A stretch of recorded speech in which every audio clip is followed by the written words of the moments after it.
চলমান কোটা সংস্কার আন্দোলনে নেতৃত্ব দেওয়ার জেরে ঢাকা বিশ্ববিদ্যালয়ের শিক্ষার্থী সার্জিস আলমকে আবাসিক হল থেকে বের করে দেওয়ার অভিযোগ উঠেছে শাখা ছাত্রলীগের বিরুদ্ধে। তবে সাধারণ শিক্ষার্থীদের আন্দোলনের জেরে প্রায় 2.5 ঘণ্টা পর তাকে হলে ফেরান প্রশাসন। বৃহস্পতিবার মধ্যরাতে বিশ্ববিদ্যালয়ের অমর 21 হলের সামনে এই ঘটনা ঘটেছে।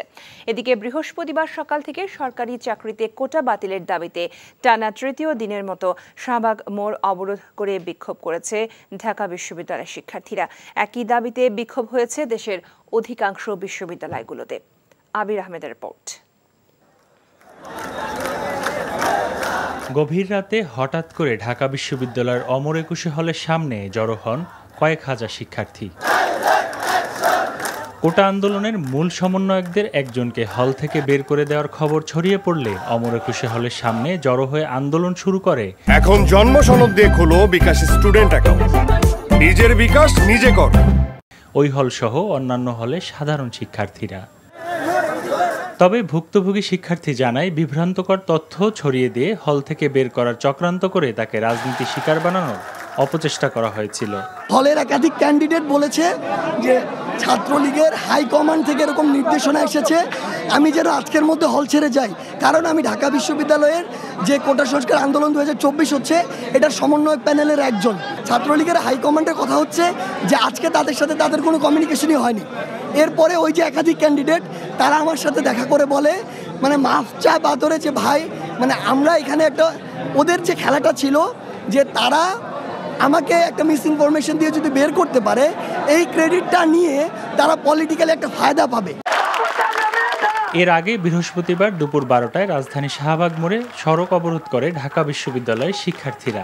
সরকারি চাকুরিতে কোটা বাতিলের দাবিতে টানা 6 ঘণ্টা অবস্থান করেন তারা।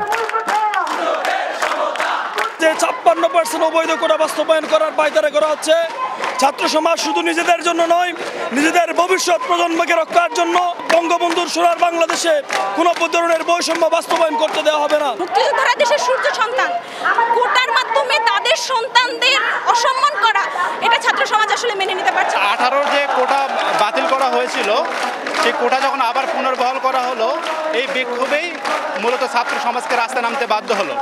এখন জন্ম সনদ দিয়ে খোলো বিকাশ স্টুডেন্ট অ্যাকাউন্ট, নিজের বিকাশ নিজে কর।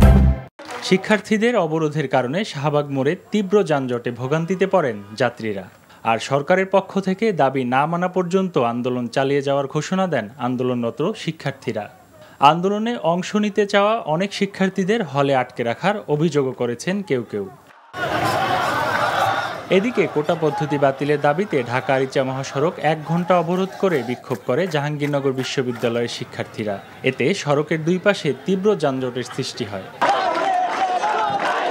একই দাবিতে ঢাকা চট্টগ্রাম মহাসড়কে অবরোধ করে বিক্ষোভ করেছে কুমিল্লা বিশ্ববিদ্যালয়ের ছাত্রছাত্রীরাও। এছাড়া কোটা বাতিলের দাবিতে বরিশাল জগন্নাথ ও ইসলামী বিশ্ববিদ্যালয় সহ অন্যান্য বিশ্ববিদ্যালয়ের শিক্ষার্থীরা সড়ক অবরোধ করে বিক্ষোভ করেছে। আবির আহমেদ, এনটিভি নিউজ, ঢাকা। ভাই সিদ্ধান্ত লই এলাইছে বিয়ার কাম কা সারি এলাই কি করব না আন্নের লাগো এবারিত মাসের 20 দিন ছাগল খান ফ্রি। আলহামদুলিল্লাহ বিয়া হয়ে গেছে।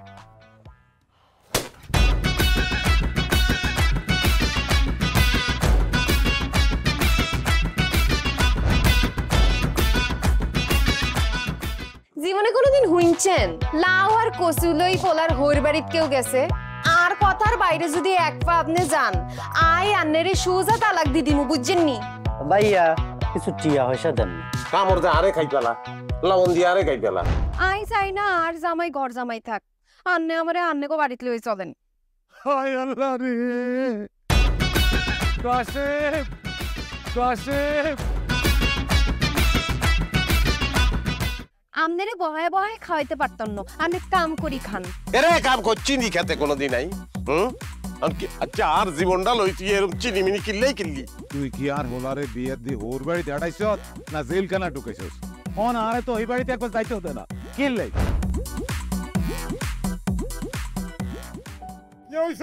আরে তোর কথা বলতে তো মনে হচ্ছে অন জ্ঞানে ফিরেন না।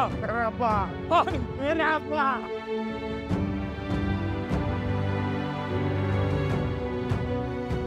ওর ওরে আর ডঙ্গের কথা রে, আমরা বলি স্বামী স্ত্রী। শুনেন, আন্নে আর কাগজের স্বামী, মনে প্রাণে ন। সরি আন্নে কালকে ও নাইগারে এতিমের লাইন হারাইতে চলে গেছেন, এত রান্না টিয়া হয়েছে ক্যাশ কিচ্ছু দিয়ে যান না। ভাই আর আব্বুল্লাহকে একবেলা কথা কইছেন, না হারলে কলজা হাঁড়ি মরি যাইও ভাই। ব্যাকের লই মিলিমিশি কেমনে থাকুন যায়, কেমনে শান্তিতে থাকুন যায়, বাইসের কোনো দিন নাই। তুই ঠিকই কইছিস বাজে, ঠিকই কইছিস। তুই আয়সার লোকে করি আয় আর কোনোদিকে চাইবার সুযোগ খাইল, কোনোদিন ভাবিও না।